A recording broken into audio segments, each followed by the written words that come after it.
Hello dear students. स्वागत है आपका top study help YouTube channel पर। मैं हूँ राधिका सिंह।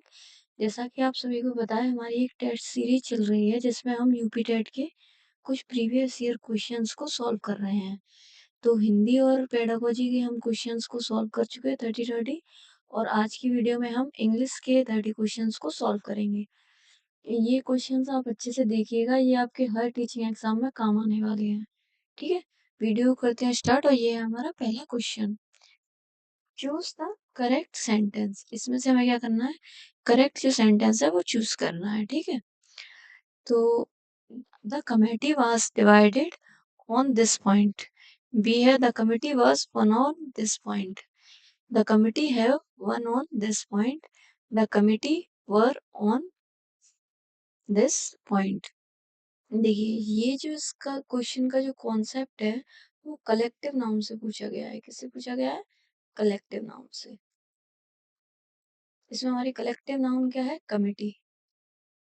ये क्या है? हमारी कलेक्टिव नाउन। इस कमिटी को कभी कभी सिंगुलर फॉर्म में भी, सिंगुलर वर्ब के साथ में भी इस्तेमाल कर लेते हैं और प्लूरल वर्ब के साथ में भी इस्तेमाल कर लेते हैं। लेकिन इसका क्या एक रूल है, अगर हम एक सिंगल यूनिट की तरह से इस्तेमाल कर रहे हैं तो ये सिंगुलर नाउन सिंगुलर वर्ब के साथ में आएगी। और अगर हम इसे पूरे समूह के जैसे पूरे समूह के लोग या कमेटी के लोग अलग अलग कार्य कर रहे होंगे तो हम इसमें क्या करेंगे? प्लूरल वर्ब को इस्तेमाल करेंगे। तो जैसे यहाँ पे देखिए, ये डिवाइडेड। डिवाइडेड से आपको क्या समझ में आ रहा है? डिवाइडेड का मतलब है समिति के सदस्य हैं जो अलग अलग मत रखते हैं। ठीक है, तो कमिटी इस मुद्दे पर क्या रखते हैं? अलग अलग मत रखते हैं। इसलिए इसमें क्या होगा, यानी कि कमेटी के सभी सदस्य क्या हैं? अलग अलग एक सिंगल यूनिट की तरह अपना मत रख रहे हैं। तो आंसर हमारा क्या होगा? A. The committee was divided on this point. B, C और डी, इसमें आप देखिए वन लिखा हुआ है। अगर आप देखेंगे तो इस तरह के सेंटेंस में आपको वन नहीं दिखाई देता है। ठीक है, next question. Which which of the following is an example of simile. देखिए, सिमिली का मतलब क्या होता है? इसमें दो वस्तुओं की तुलना किससे की जाती है? लाइक और एस जैसे वर्ड्स का इस्तेमाल होता है। तो इसमें देखिए, लाइक और एस आपको कहाँ दिखाई दे रहा है? देखिए, फोर्थ ऑप्शन में, I wandered lonely as a cloud. ये हमारा क्या है? सही आंसर है। बाकी सब अगर ऑप्शंस को आप देखेंगे तो देखिए,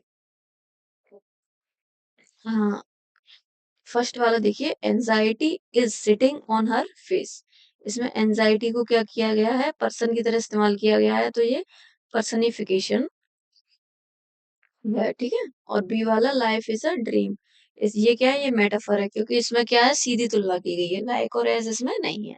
सी वाले ऑप्शन को देखिए, अ लाई हैज नो लेग्स, इसमें क्या है? ये भी एक पर्सनिफिकेशन है। ठीक है, नेक्स्ट क्वेश्चन पे चलते हैं। Change the following sentence into active voice. Sentence है हमारा, the visitors were shown the new born by the women. ये सेंटेंस किस में दिया है? पैसिव वॉइस में। और पैसिव वॉइस का अगर हम स्ट्रक्चर देखेंगे तो क्या है? ऑब्जेक्ट, देखिए, और इसमें क्या है? वॉज वर वाला है सेंटेंस, तो इसके साथ में क्या आएगा? वॉज वर प्लस वर्ब की थर्ड फॉर्म देखिए इसमें, सोन प्लस बाय प्लस सब्जेक्ट। ये जो सेंटेंस हमें दिया है ये उसका रूल है। और इसको जब हम एक्टिव में जब कन्वर्ट करेंगे तो रूल क्या बनेगा हमारा? सब्जेक्ट प्लस वर्ब की सेकंड फॉर्म प्लस ऑब्जेक्ट। देखिए, वर्ब की सेकंड फॉर्म आपको कहाँ दिखाई दे रही है? हैज सोन, ये वर्ब की थर्ड फॉर्म है। हैव सोन, ये भी थर्ड फॉर्म है, ये भी थर्ड फॉर्म है। फर्स्ट वाले में देखिए कितना सिंपल हो गया ये आपके लिए। Is the right answer. Next, select the antonym of adverse. Adverse का मतलब होता है कोई भी चीज अनफेवरेबल अगर है तो। ठीक है, हार्मफुल है, हिंदी में अगर बोले तो प्रतिकूल है। तो उसका मतलब क्या होता है? एडवर्स। तो एडवर्स का उल्टा क्या होगा? Unwillingly hostile. हॉस्टाइल का मतलब होता है शत्रुतापूर्ण, है ना? और इनेमिकल का मतलब होता है विरोधी। ये भी कहीं ना कहीं शत्रुता से ही हुआ है। लेकिन देखिए, अनविलिंगली यानी किसी बिना किसी इच्छा के, और बी का मतलब है फ्रेंडली, जो इसका सही एंटोनिम बैठता है। Next question, fill in the blank with correct word to complete the proverb. ये एक प्रोवर्ब हमें दी गई है जिसको हमें क्या करना है? फिल करना है। स्टूडेंट्स, कुछ प्रोवर्ब्स आप याद करके रखेंगे तो आपके लिए सही रहेगा, क्योंकि एग्जाम में इस तरह की प्रोवर्ब्स को पूछते रहते हैं, ठीक है? तो ये एक प्रोवर्ब है, blood is than water. Blood क्या है? वाटर से भी ज्यादा थिकर है। बी हमारा क्या है? करेक्ट आंसर है, जिसका अगर हम मतलब देखेंगे, हिंदी मीनिंग देखेंगे, तो वो है खून का रिश्ता सबसे मजबूत होता है, यानी कि ब्लड रिलेशंस को सबसे ज्यादा मजबूत यहाँ पे माना गया है, ठीक है? और इसके साथ साथ कुछ ऐसी इंपॉर्टेंट प्रोवर्ब्स भी होती हैं जो ज्यादातर एग्जाम में पूछी जाती हैं, जो सिंपल भी हैं, जैसे मान लीजिए टाइम इज मनी। बहुत सारे टीचिंग एग्जाम्स में इसे पूछते हैं, ठीक है? एक है हमारी, practice makes a man perfect. जैसे honesty is the best policy, है ना? Where there is a will there is a way. ये कुछ ऐसी क्या है? प्रोवर्ब्स है। आप कुछ प्रोवर्ब्स को याद जरूर करिएगा, ठीक है? नेक्स्ट क्वेश्चन पे चलते हैं। Give the one word substitution for the scientific study of insects. Insects यानी कि कीड़े मकोड़े, और इनकी साइंटिफिक स्टडी यानी इनके वैज्ञानिक अध्ययन को क्या कहते हैं? माइकोलॉजी? नहीं, माइकोलॉजी का मतलब होता है स्टडी ऑफ फंगी। फंगी यानी कि फफूंद या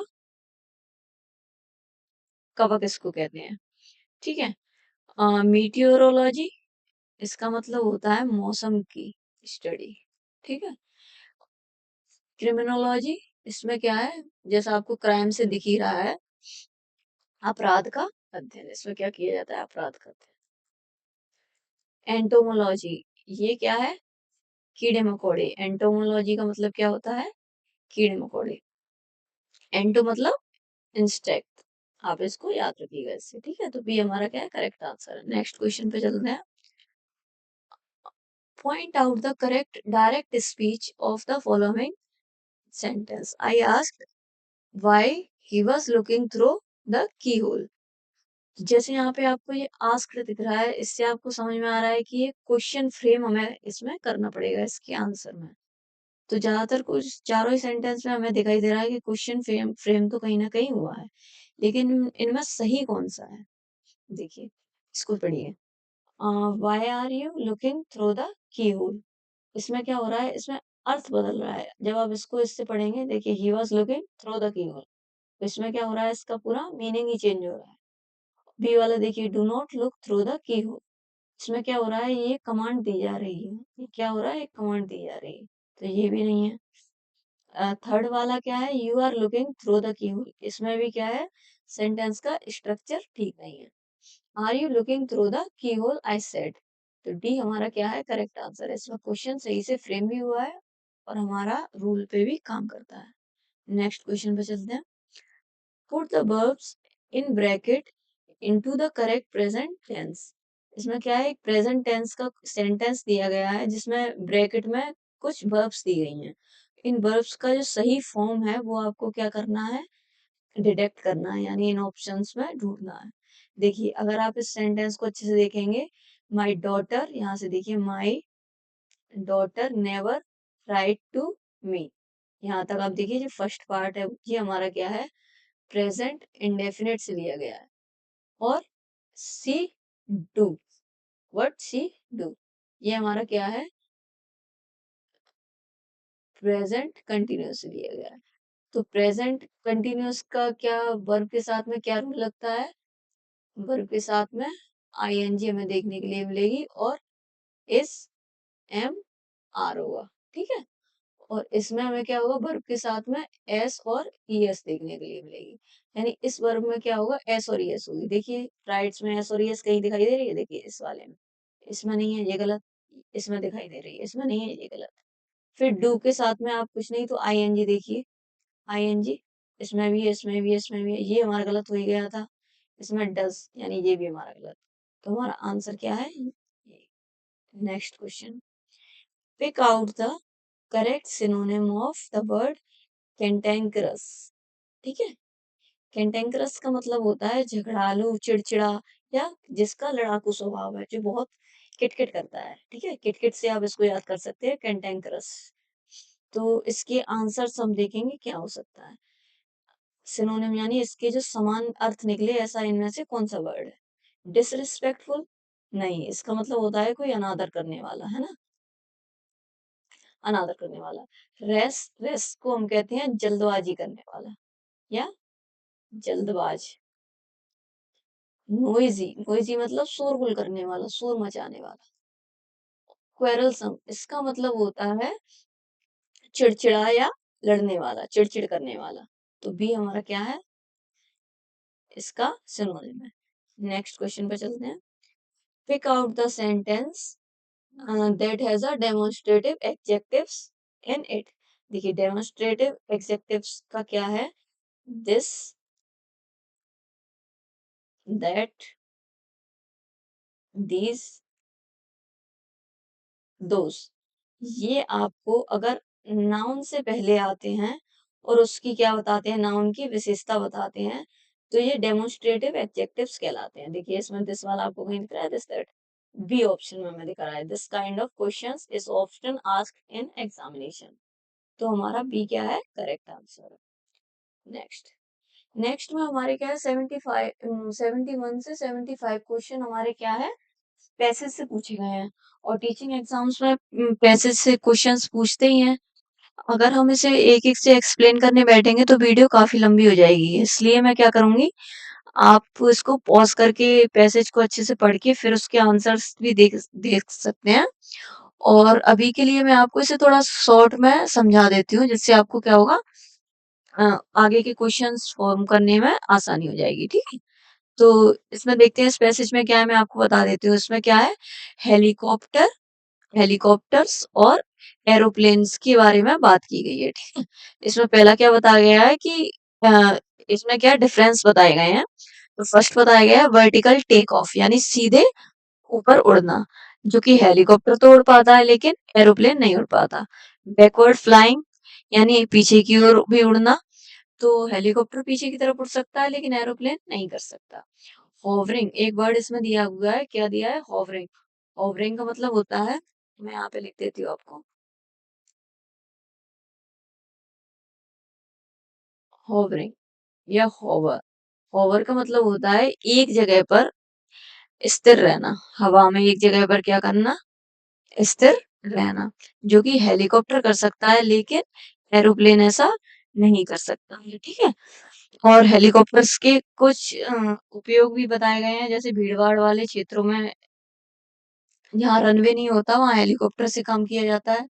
जंगल में पेड़ों को उठाने के लिए, फाइटिंग में भी, जैसे आग के ऊपर पानी अगर डालना है तो एयर एम्बुलेंस की तरह भी इसका इस्तेमाल किया जाता है ना। और मिलिट्री सेना में भी इसका इस्तेमाल किया जाता है। देखिए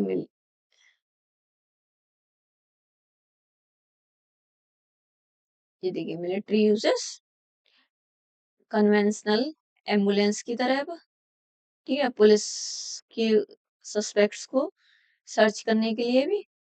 तो ये सब उसके क्या है, हेलीकॉप्टर के एयर एम्बुलेंस की तरह ये यूजेस इसमें दिए गए हैं। ठीक है, अब हम इसके क्वेश्चंस देखते हैं। अब फर्स्ट क्वेश्चन इसका है हमारा, the word congested in the passage mean. देखिए कंजेस्टेड, अगर आप इस पैसेज को नहीं भी पढ़ेंगे तो इतना आपको आइडिया होना चाहिए कि कंजेस्टेड का मतलब क्या होता है। ये बहुत कॉमन वर्ड है, कंजेस्टेड का मतलब होता है भीड़ भाड़ बड़ा, यहाँ पर बिल्कुल सांस लेने तक की जगह ना हो, ठीक है, स्पेस ही ना हो बिल्कुल। आंसर इसके देखेंगे, the place can be assessed by police vans. ऐसी जगह जहां पर पुलिस वैन से असेसमेंट किया जाए, नहीं। The place has no place, ऐसी जगह जहां पर जगह है ही नहीं, बिल्कुल जगह नहीं है किसी भी चीज के लिए, नो प्लेस, ठीक है। The place has no much of smoke due to fire, मतलब स्मोक के लिए भी जगह नहीं है फायर की वजह से, ठीक है। और डी है द प्लेस इज रूमी, तो ये भी इसका हमारा आंसर नहीं है। और इसका आंसर क्या होगा, रूमी का मतलब भी होता है खुला खुला, लेकिन the place has no place, congested का मतलब क्या हुआ, एक ऐसी जगह यहाँ पे जगह बिल्कुल है ही नहीं, स्पेस ही नहीं है। या इसको ऐसे भी कर सकते हैं, ये आंसर में उसमें प्लेस दे दिया था, वरना स्पेस भी यहाँ पे इस्तेमाल किया जा सकता है, ठीक है। नेक्स्ट नेक्स्ट क्वेश्चन है, a helicopter can hover while an aeroplane cannot according to the passage। hover का इसमें क्या बताना है, हमें मीन्स बताना है। जैसे मैंने अभी पैसेज के टाइम पे बताया था आपको, hover का मतलब क्या होता है, हवा में बिना आगे पीछे बढ़े एक ही जगह पर क्या करना, स्थिर रहना, ठीक है। तो ये कौन कर सकता है, हेलीकॉप्टर कर सकता है। तो इसका आंसर क्या होगा, move straight up in the air, भी हमारा करेक्ट आंसर है, ठीक है। नेक्स्ट पे चलते हैं। नहीं सॉरी, मूव का मतलब तो होता है मूवमेंट करना, सॉरी, ये इसका आंसर है D, stay at one place in the air. Sorry, मैंने पढ़ने में थोड़ा मिस्टेक हो गई थी। Stay at the one place in the air, हवा में एक जगह पर स्टे रहना, ठीक है। Next question, point out the grammatical category of the word perform in the passage. Passage में परफॉर्म जो वर्ड दिया है उसका मीन्स क्या है। पैसेज में अगर आप पढ़ेंगे तो परफॉर्म आपको इस तरीके से देखने के लिए मिलेगा, हेलीकॉप्टर्स कैन परफॉर्म एक्शंस, ठीक है। यहाँ अगर आप परफॉर्म का मीन्स देखेंगे तो इसका मतलब है टू डू, यानी कि करना, यानी एक्शन वाला शब्द हुआ। एक्शन वाला शब्द क्या हुआ, वर्ब। इससे क्या पता चल रहा है, ये क्या है, वर्ब है, ये हमारा करेक्ट आंसर है। Next, why is helicopter used as an ambulance. Helicopter को हम एम्बुलेंस की तरह इस्तेमाल क्यों करते हैं, अभी मैंने आपको उसमें बताया था पैसेज में कि जैसे सामान्य एम्बुलेंस कई जगह पर नहीं पहुंच सकती है, लेकिन वहां पे क्या होता है, हेलीकॉप्टर आसानी से पहुंच सकता है। तो क्योंकि it reaches the inaccessible places easily, ये ऐसी जगह पर जहाँ पे आसानी से कोई और साधन या एम्बुलेंस नहीं पहुंच सकती है, वहां पे क्या है, हेलीकॉप्टर पहुंच जाता है, इसलिए ये हमारा क्या है, correct answer. Next, point out the grammatical category of the underline word very in the passage. Very को आप देखेंगे तो उसमें दिया है, helicopters are very different from aeroplanes, यानी एरोप्लेन से बहुत अलग है। तो वेरी को किस तरीके से इस्तेमाल किया गया है, वेरी को इस्तेमाल किया गया है एडवर्ब की तरह, सॉरी, एडजेक्टिव की तरह। वेरी क्या कर रहा है, विशेषता बता रहा है हेलीकॉप्टर्स की, कि वो किस तरीके से एरोप्लेन से अलग है, ठीक है। तो वेरी क्या है हमारा राइट आंसर, ओ सॉरी, एडजेक्टिव है। नेक्स्ट क्वेश्चन पे चलते हैं। बीज आर केप्ट इन, बीज को कहाँ पर रखा जाता है, बीज यानी मधुमक्खियां, इनको कहाँ पे पाला जाता है या रखा जाता है। एन एपियरी, अ नर्सरी, एन एक्वेरियम, अ पेंट्री। बताइए आंसर इसका। तो आंसर है हमारा एन एपियरी, ठीक है। एन एपियरी क्या है, वो स्थान है जहाँ पे मधुमक्खियों को पाला जाता है। इसे बी फॉर्म भी कहते हैं, क्या कहते हैं, बी फॉर्म, ठीक है। और नर्सरी देखेंगे तो नर्सरी में क्या होता है, छोटे छोटे पेड़ पौधे। एक्वेरियम में क्या होता है, एक कांच का टैंक आपने देखा होगा, उसमें क्या होती है, मछलियां रखी जाती हैं, उसको क्या कहते हैं, एक्वेरियम। पेंट्री, पेंट्री क्या है, रसोई, जब रसोई में जो भोजन खाना रखने का जो कमरा होता है उसको क्या कहते हैं आप, पेंट्री, ठीक है। Next question, the idiom green eyed monster means. तो इसका आंसर क्या है, एंग्री, सिक, ब्लाइंड और जेलियस। इसका आंसर है टू बी जेलस, ठीक है। ये एक क्या है, एक बहुत ही फेमस मुहावरा है। क्या मुहावरा है, ग्रीन आइड मॉन्स्टर, इसका मतलब हरे रंग का जानवर नहीं, इसका मतलब होता है दोस्त की पदोन्नति देखकर अगर कोई ईर्ष्या करे, यानी ईर्ष्या करना इसका क्या है, मेन मीनिंग है, ठीक है। तो हमारा आंसर क्या हुआ, टू बी जेलस, यानी अगर आपका कोई दोस्त, वो कहते हैं ना, थ्री इडियट्स मूवी सबने देखी होगी, कि दोस्त अगर फेल हो जाए तो दुख होता है, लेकिन अगर टॉप करता है तो और भी ज्यादा दुख होता है ना, तो ये वही ईर्ष्या है, जेलसी, ठीक है। नेक्स्ट क्वेश्चन पे चलते हैं। Select the sentence in which the article has been wrongly used. इसमें क्या करना है, हमें आर्टिकल गलत तरीके से कहाँ पे इस्तेमाल हुआ है ये हमें बताना है।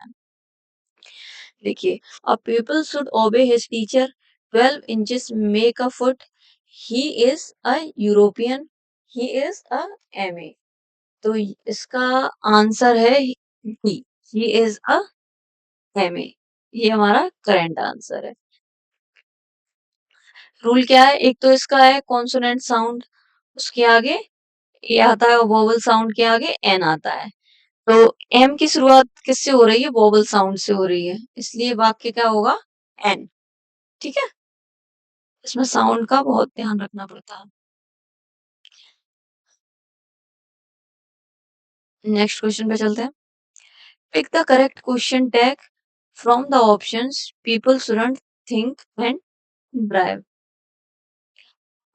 People shouldn't think and drive, इसका आंसर क्या होगा,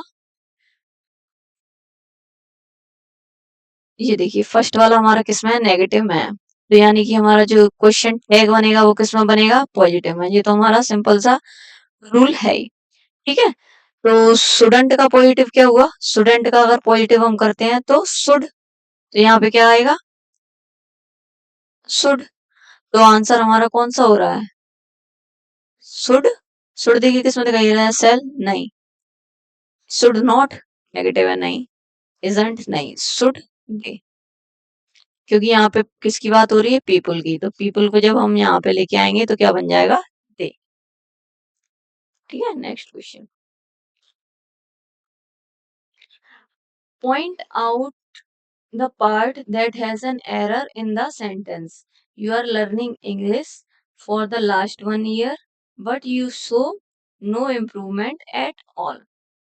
तो इसके कौन से पार्ट में एरर है, ये हमें क्या करना है, बताना है। तो इसका कॉन्सेप्ट देखिए, ये क्या है, ये जो बातचीत हो रही है वो किसमें हो रही है, प्रेजेंट परफेक्ट कंटिन्यूअस टेंस में। क्यों क्यों, क्योंकि इसमें देखिए टाइम दिया हुआ है फॉर के साथ में, है ना, तो इस ये किस में बात हो रही है, प्रेजेंट परफेक्ट कंटिन्यूअस में। तो इसमें क्या होता है, जैसे प्रेजेंट परफेक्ट कंटिन्यूअस में होता है का रूल आप देखेंगे, तो इस एम आर की जगह क्या आएगा, हैज और हैव प्लस बीन, ये इसका क्या होना चाहिए, सही स्ट्रक्चर होना चाहिए, ठीक है। तो लेकिन कोई काम क्या होता है, प्रेजेंट परफेक्ट कंटिन्यूअस की पहचान क्या थी, कि कोई काम अगर पास्ट में शुरू हुआ है और अभी भी चल रहा है, तो इसमें क्या होता है, प्रेजेंट परफेक्ट कंटिन्यूअस टेंस होता है, और इसमें सिंस और फोर दिया ही रहता है। इसका स्ट्रक्चर कैसे बनेगा, हैज बीन और हैव बीन से, और वर्ब के साथ में आईएनजी आएगी, है ना, वर्ब के साथ में क्या आएगी, आईएनजी आएगी। तो आप देखिए इस प्रश्न में, इस क्वेश्चन में क्या गलती है, यू आर लर्निंग, क्या लिखा है, यू आर लर्निंग इंग्लिश, तो क्या होना चाहिए यहाँ पे, आर की जगह पे क्या आना चाहिए, क्या आना चाहिए यहाँ आर की जगह पे, हैज और हैव, यानी कि ये वाला क्या हुआ, गलत हुआ, क्या होना चाहिए था, यू हैव बीन, है ना। तो हमारा आंसर में क्या आएगा, part B, you are learning English for last 1 year, है ना। तो हमारा आंसर इसमें क्या है, ये क्या होना चाहिए, यू हैव बीन लर्निंग, तो ये हमारा आंसर है, ठीक है। नेक्स्ट क्वेश्चन पे चलते हैं। ये इसलिए ये यहाँ पे ऑप्शंस में मिस्टेक हुई है, ये यहाँ पे ऑप्शन पार्ट ए आना चाहिए था, है ना। और ये डी 2 बार हो चुका है, वहां पे डी आना चाहिए, डी आना चाहिए था। एक पे डी और एक पर बी, और ये ए। ये थोड़ी हमारी टाइपिंग मिस्टेक है ना। तो हमारा एरर किस पार्ट में है? इस पार्ट में है। यहाँ पे हैज बीन और हैव बीन आना चाहिए था। ठीक है, next question. To chew the cud correctly means, इसका मीनिंग क्या है? To meditate, to die on duty, to inclu sorry inculcate virtues, और कंट्राइव अगेंस्ट समवन। तो इसका आंसर क्या है? To meditate. क्यों? क्योंकि च्यू द कर्ड का जब हम मीन्स देखेंगे तो क्या होता है कि जो गाय और भैंस की तरह जुगाली करने वाले पशु, जो गाय और भैंस की तरह क्या कर रहे हैं? जुगाली कर रहे हैं, जुगाली कर रहे हैं। ठीक है, यानी कि हम गहराई से अगर इसको अगर देखेंगे तो क्या कर रहे हैं? हम गहराई से सोच रहे हैं या किसी चीज पे चिंतन मनन कर रहे हैं। तो इसका जब मीन्स किससे रिलेटेड होता है? टू मेडिटेट कर रहे हैं। ठीक है, next question. Complete the following sentence with most appropriate choice. He was very much ashamed lest his mischief. तो इसमें क्या आएगा? with, of, over और for। आंसर है इसका बी। क्यों? क्योंकि ये किससे रिलेटेड क्वेश्चन है? प्रीपोजिशन से रिलेटेड है। ठीक है, और कुछ क्या होते हैं? फिक्स प्रीपोजिशंस होते हैं ना, जैसे जैसे अगर मान लीजिए proud of, afraid of, good at, interested in, तो इसी तरह से असेम्ड के साथ में क्या आता है? ऑफ आता है। ये क्या है? फिक्स्ड प्रीपोजिशन है। ठीक है, नेक्स्ट क्वेश्चन।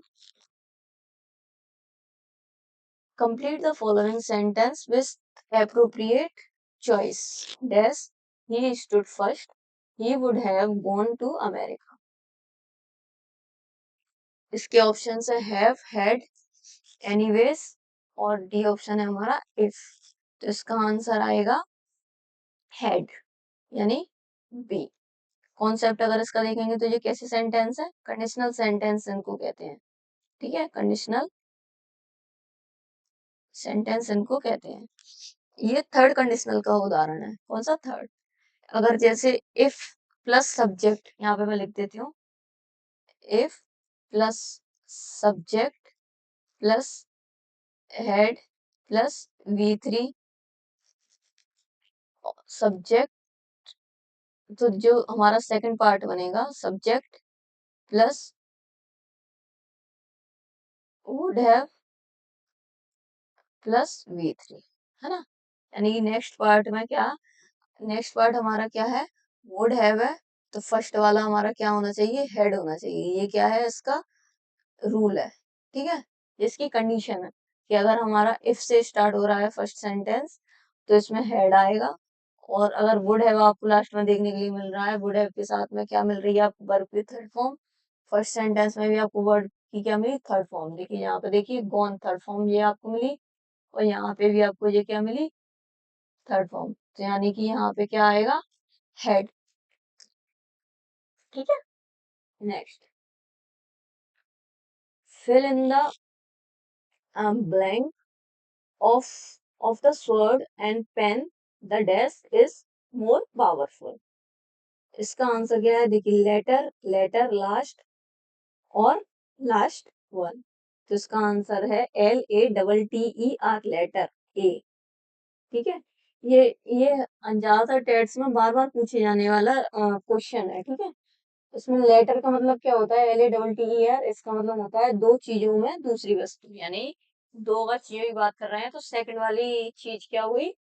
उसकी बात हुई। तो लेटर फॉर्मर का मतलब होता है दो चीजों में पहली वस्तु, लेटर फॉर्मर, ये आपने वर्ड पढ़ा ही होगा।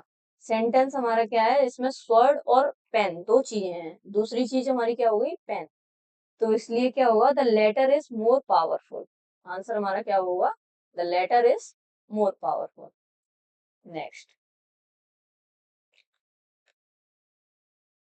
Which prefix can be used with the following words? Behave, guide and use। Option है हमारे मिस, डिस, री, इन। देखिए आप इनको, इनसे सेंटेंस बना के देखिए। प्रीफिक्स का मतलब क्या होता है?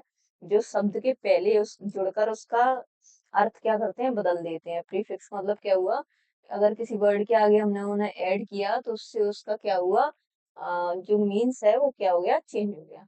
जैसे बिहेव, गाइड और यूज, इसमें हम क्या करते हैं, इन प्रीफिक्स को ऐड करके देख रहे हैं, ठीक है। जैसे री को और यूज किया तो देखिए री बिहेव, ये कोई वर्ड बना, नहीं। री गाइड, री यूज, नहीं, यानी ये तो नहीं बना।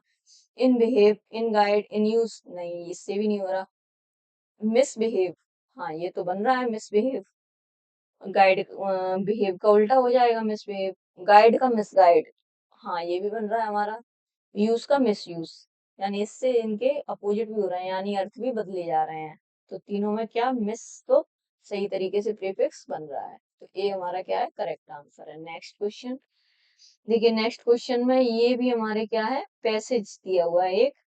तो इस पैसेज में भी हम क्या करेंगे, थोड़ी सी एक्सप्लेनेशन इसकी देख लेंगे और क्वेश्चंस को कर लेंगे। और आप जब वीडियो देखते हैं तो इसको पॉज करके देख लीजिएगा, ठीक है। और जरूरी नहीं कि यूपी टेट में ये क्वेश्चंस काम आएंगे, ये आपके किसी भी स्टेट एग्जाम में या सेंट्रल टीचिंग एग्जाम में काम आने वाले क्वेश्चन है, ठीक है। तो पैसेज में क्या है, जो फर्स्ट लाइन अगर आप देखेंगे तो work expands so as to fill the time available for its completion. ये क्या है, पार्किंसन लॉ पर आधारित है। मतलब यदि किसी काम को पूरा करने के लिए आपको ज्यादा समय मिल जाए तो वो काम उतना ही ज्यादा समय ले लेगा। जैसे आप कोई भी 30 मिनट में होमवर्क हो सकता है, लेकिन अगर टीचर ने उसे 3 दिन दे दिए तो ज्यादातर स्टूडेंट्स क्या करेंगे, 3 दिन में ही उस होमवर्क को करके दिखाएंगे या करेंगे, ठीक है। दूसरी लाइन जिसकी बात हुई, अगर उसको देखें हम, तो it is the busiest man who has time to spare, यानी सबसे व्यस्त व्यक्ति ही अक्सर समय निकाल लेता है। क्यों? क्योंकि वह समय की योजना यानी टाइम मैनेजमेंट अच्छी तरह से करता है। यानी सेकंड वाली लाइन या पैरा में क्या है, टाइम मैनेजमेंट की बात है। और थर्ड वाला देखेंगे, एक बुजुर्ग महिला के पास बहुत खाली समय था, उसे केवल एक पोस्ट कार्ड लिखना था। ये हमारी थर्ड वाली वो है। तो पोस्ट कार्ड ढूंढने में उसे 1 घंटा लगा, चश्मा ढूंढने में उसे 1 घंटा लगा, पता ढूंढने में 30 मिनट लगी, लिखने में 1 घंटा 15 मिनट, और छाता ले जाए या नहीं ये सोचने में 20 मिनट लगा दिए। यानी एक छोटा सा काम करने में उसे पूरे दिन का समय लग गया। तो पैसेज का मोरल अगर देखा जाएगा तो क्या है, यदि समय ज्यादा होगा तो लोग उसी काम को अनावश्यक तरीके से या धीरे धीरे करके समय तक खींचते ही रहेंगे, ठीक है। ये सब जो इस पैसेज में बात की गई है वो पार्किंसन के लॉ की बातें की गई हैं। यानी आपके पास टाइम ज्यादा है तो आप छोटे से काम को भी ज्यादा टाइम में करेंगे, ठीक है। इसके क्वेश्चंस को करते हैं, ठीक है। What is the total time spent by the elderly lady in writing a podcast. आप इसको अभी मैंने वैसे आपको बता दिया था, लेकिन फिर भी आप इस मैसेज को एक बार पढ़ लेना तो आपको इसके आंसर्स मिल जाएंगे, ठीक। लेकिन इसका आंसर जब तक के लिए हम कर लेते हैं, तो उसे कितना टाइम लगा था पॉडकास्ट ढूंढने में, 4 hour and 5 minutes। ये हमारा क्या है, करेक्ट आंसर है। Next, what happens when the time to be spent on some work increases। मतलब अब इसका क्या मतलब है कि जितना समय आपको मिलेगा काम उतना ही फैलता जाएगा। इसका मतलब क्या है, जो जो लाइन ऊपर दी हुई है कि क्या होगा, when the time to be spent on some work increases, तो क्या होगा, आंसर हमारा क्या है, the work consumes all the time। जब हमारे पास टाइम ज्यादा होगा किसी काम को करने के लिए तो हमारा वर्क जो काम है वो उस पूरे समय को खा जाएगा या पूरे उस समय को खत्म कर देगा। तो आंसर ए हमारा सही है, the work consumes all the time. क्या होगा उसके बाद में, जो वर्क है हमारा पूरा समय खा जाएगा। 88, what does pillar box stand for. Pillar box का मतलब क्या है, या पिलर बॉक्स क्यों, मतलब इसका यही है कि पिलर बॉक्स का मतलब आप बताइए किस लिए स्टैंड करता है, ठीक है। Option, box office, a box in the pillar, a pillar type post box, a box attached to the pillar। इनमें से आंसर क्या है, तो हमारा आंसर है सी, a pillar type post box। Pillar box का मतलब क्या हुआ, एक पिलर है जिसपे क्या हुआ है, पोस्ट बॉक्स बना हुआ है, ठीक है। पिलर बॉक्स क्या है, एक ब्रिटिश वर्ड है, कैसा वर्ड है, ब्रिटिश वर्ड है पोस्ट बॉक्स, ठीक है। जैसे कई जगह पे आपने देखे होंगे सड़क पे एक पोस्ट बॉक्स ऐसे लगा दिए जाते हैं किसी पिलर पे, ठीक है। और इंडिया में आप देखेंगे तो लाल रंग की लेटर बॉक्स होती है, वही पिलर बॉक्स कहलाती है। जिस लेटर बॉक्स रखा है इस तरीके का, वो हमारा क्या है, पिलर बॉक्स है, जो रेड कलर का होता है इंडिया में, ठीक है। Next question, who is the person likely to take more time to do work? Who is the person likely to take more time to do work?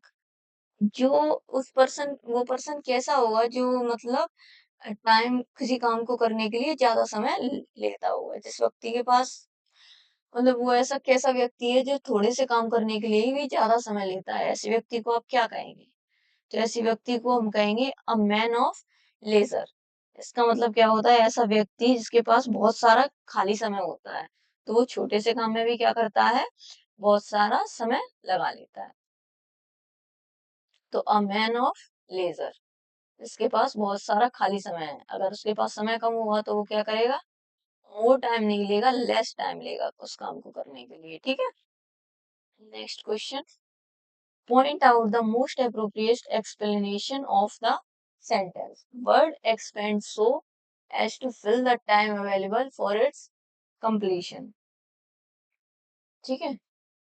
ये क्या है, ये जो लाइन दी गई है ये पूरे सेंटेंस का सेंट्रल आइडिया आप इसको कह सकते हैं। यानी कि इस लाइन का मतलब है कि किसी काम के लिए जितना ज्यादा समय होगा वह काम उतने ही ज्यादा समय में खत्म होगा, ठीक है। वर्क एक्सपेंड कितना हो जाएगा, जितना टाइम आपके पास अवेलेबल होगा, तो पूरा ही समय खा जाएगा। तो इसका आंसर क्या है, इसका आंसर है B, whatever time is available for given amount of work all of it will be used. इसका मतलब क्या है, जितना भी टाइम आपके पास अवेलेबल है अ, उसके लिए अगर अमाउंट ऑफ टाइम अगर आपको दिया है तो ये क्या होगा, पूरा ही समय यूज हो जाएगा। जैसे मैंने आपको एग्जांपल में भी बताया था कि कोई अगर असाइनमेंट 2 घंटे में पूरा हो सकता है, और अगर किसी ने आपको कहा कि इसे मुझे 7 दिन के अंदर दे दीजिएगा, तो आप उस असाइनमेंट को कंप्लीट करने में पूरे 7 दिन लगा लेंगे और 7 दिन तक उसे टालते रहेंगे। तो आंसर हमारा क्या है, B is the correct answer. यहाँ पे हमारे 30 क्वेश्चंस कंप्लीट हो गए हैं। आई होप ये क्वेश्चंस आपको अच्छे लगे होंगे और आपके लिए जरूर इम्पोर्टेंट रहे होंगे, और ये सभी टेट एग्जाम के लिए अच्छे ही हैं। नेक्स्ट वीडियो मिलते हैं। अगर क्वेश्चन आपके लिए थोड़े भी हेल्पफुल रहे हो तो वीडियो को सब्सक्राइब, चैनल को सब्सक्राइब और वीडियो को लाइक और शेयर जरूर करिएगा, ठीक है। मिलते हैं नेक्स्ट वीडियो में, तब तक के लिए धन्यवाद।